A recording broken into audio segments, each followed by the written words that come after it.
അങ്ങനെ വളരെ മനോഹരമായ കാഴ്ചയാണ് നമ്മൾ കണ്ടുകൊണ്ടിരിക്കുന്നത്. പ്രശാന്ത് ഇതിന്റെ ഘോഷയാത്രയൊക്കെ തുടങ്ങുന്ന ഭാഗത്തുണ്ട്. പ്രശാന്ത്, അവിടുന്ന് ഏകദേശം എല്ലാം പുറപ്പെട്ടു കഴിഞ്ഞോ, അതോ ഇനിയും ഉണ്ടോ കാഴ്ചകൾ?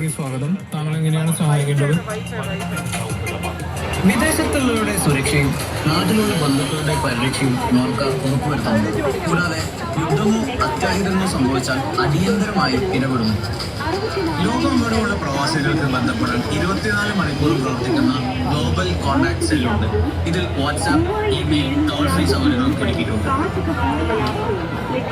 സുഹൃത്തുക്കളെ, അനന്തൻ കാഴ്ചകൾ ഒന്നൊന്നായി ഇങ്ങനെ കടന്നു പോവുകയാണ്. ഇനിയും എത്രത്തോളം ഫ്ലോട്ടുകൾ വരാനുണ്ട്?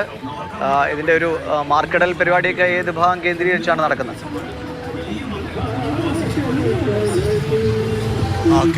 KSF-യുടെ അടിപൊളി ഒരു ഫ്ലോട്ടാണ് ഇപ്പോൾ കടന്നു പോകുന്നത്. ഇത് തീരുന്നില്ല ദിവിഷ. തോണിയുടെ ആകൃതിയിലുള്ള വോട്ടർ പട്ടികയിൽ എൻ്റെ പേരുണ്ട്, നിങ്ങളുടേതോ? നമ്മുടെ ഇലക്ഷൻ കമ്മീഷൻ്റെ ഫ്ലോട്ടാണ് പോകുന്നത്. ഇപ്പോൾ വലിയ വിവാദങ്ങളൊക്കെ ഉണ്ടാക്കിയതാണ് ഇലക്ഷൻ കമ്മീഷനുമായി ബന്ധപ്പെട്ട കാര്യങ്ങളൊക്കെ. അപ്പോൾ ഇലക്ഷൻ കമ്മീഷൻ്റെ വോട്ടർ പട്ടികയിൽ നിങ്ങളുടെ പേരുണ്ടോ എന്ന് ചോദിച്ചുകൊണ്ടുള്ള ഫ്ലോട്ട് കടന്നു പോകുന്നത്. അതൊരു വള്ളത്തിൻ്റെ മാതൃക കൂടിയാണ്. അതുകൊണ്ട് തന്നെ കടൽ പോലെ ഇനിയും കിടക്കുകയാണ്. ഈ ജനസാഗരത്തിന് നടുവിലൂടെ ഒരു അരുവി പോലെ ഈ ഘോഷയാത്ര ഒഴുകി വരികയാണ്. നേരത്തെ അടിപൊളിയായിട്ടുള്ള ഓരോ രൂപങ്ങൾ, ഞാൻ നേരത്തെ പറഞ്ഞതുപോലെ സിനിമാ താരങ്ങളുടെ രൂപങ്ങൾക്ക് പുറകെ രാജുവിനെയും രാധയും ഒക്കെ എടുത്തുകൊണ്ട് ഡാഗിനിയും കുട്ടൂസനും ലുട്ടാപ്പിയും മായാവിയും ഒക്കെ അല്പസമയം മുമ്പ് കടന്നുപോയി. ഇതാ ഇപ്പോൾ കായിക കേരളത്തിൻ്റെ അടിപൊളി ഒരു ഫ്ലോട്ട് കടന്നു വരുന്നു. നമ്മുടെ കായിക മികവിൻ്റെ നേട്ടങ്ങളൊക്കെ വിളിച്ചോതുന്ന ഫ്ലോട്ട്. അങ്ങനെ ഓരോ കാഴ്ചകൾ തീരുന്നില്ല.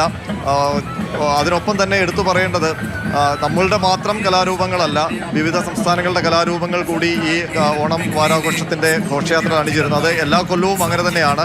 എല്ലാ കൊല്ലവും മറ്റ് സംസ്ഥാനങ്ങളിൽ നിന്നുള്ള കലാകാരന്മാരെ അതിഥികളായി നമ്മൾ കൊണ്ടുവന്ന് ഈ ഘോഷയാത്രയിൽ അണിചേർക്കും. കാരണം ഇവിടെ നമ്മളുടെ കേരളത്തിലുള്ളവർക്ക് പരിചിതമല്ലാത്ത കലാരൂപങ്ങൾ കൂടി പരിചയപ്പെടുത്തുകയാണ് ലക്ഷ്യം. ഇവിടെ ഇവിടെ ഈ കനകക്കുന്നിൻ്റെ മുൻപിലെല്ലാം കാത്തിരിക്കുന്ന ഈ നൂറുകണക്കിന് ആൾക്കാർ, ഇവരെല്ലാം തിരുവനന്തപുരംകാർ മാത്രമല്ല, വിവിധ ദേശങ്ങളിൽ നിന്ന് ഓണം വാരാഘോഷത്തിൽ പങ്കുചേരാൻ വേണ്ടി കേരളത്തിൻ്റെ വിവിധ ജില്ലകളിൽ നിന്ന് എത്തിയവരുണ്ട്. തിരുവനന്തപുരം ജില്ലയുടെ വിവിധ ഭാഗങ്ങളിൽ നിന്ന് എത്തിയവരുണ്ട്. അല്പസമയം കൂടി കഴിഞ്ഞാൽ ദിവിഷ ഈ മരങ്ങളിലൊക്കെയുള്ള വിളക്കുകൾ മുഴുവൻ കത്താൻ തുടങ്ങും. അതുകൂടി വരുമ്പോൾ ഭയങ്കര രസമാണ്. കാരണം ഈ നമുക്കറിയാം, കഴിഞ്ഞ ഒരാഴ്ചയായിട്ട് തലസ്ഥാന നഗരമെന്ന് പറഞ്ഞാൽ സ്വർഗതുല്യമാണ്. രാത്രിയിൽ ഈ പ്രത്യേകിച്ച് ഈ മ്യൂസിയത്തിൻ്റെയും കനകക്കുന്നിൻ്റെയും മുൻപിലൂടെ വെള്ളയമ്പലം റോഡിലേക്കൊക്കെ വന്നാൽ, കവടിയാർ റോഡിലേക്കൊക്കെ വന്നാൽ, MG റോഡിലേക്കൊക്കെ വന്നാൽ വർണ്ണവിസ്മയമാണ്. നമ്മൾ വേറെ ഏതോ ലോകത്ത്, പ്രത്യേകിച്ച് അവതാർ സിനിമയിലൊക്കെ കാണുന്നത് പോലെയുള്ള ഒരു ലോകത്തേക്ക് എത്തിപ്പെട്ടോ എന്ന് സംശയിക്കും. അപ്പോൾ അല്പസമയം